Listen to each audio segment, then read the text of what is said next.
What began as repairs quickly spiraled into tragedy at Wang Fuk Court, a housing complex in the northern district of Taipo in Hong Kong.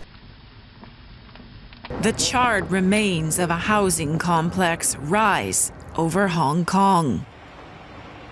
Scores of people are now confirmed dead, including a firefighter.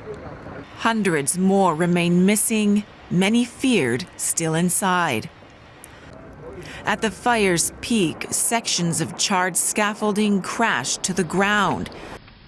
Flames tore through apartments, bursting out of windows as onlookers stood in stunned silence.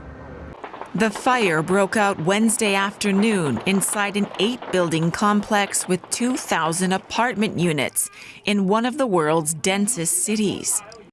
It first swept across bamboo scaffolding surrounding several blocks of Wang Fuk Court in Tai Po, where large-scale maintenance work was underway. As evacuation teams pushed through thick smoke, residents kept arriving late into the night, desperate for news of missing family members. A fire this large is now triggering major questions. Police are investigating whether exterior building materials helped the flames spread. 3 construction company executives have been arrested on suspicion of manslaughter linked to the use of flammable materials.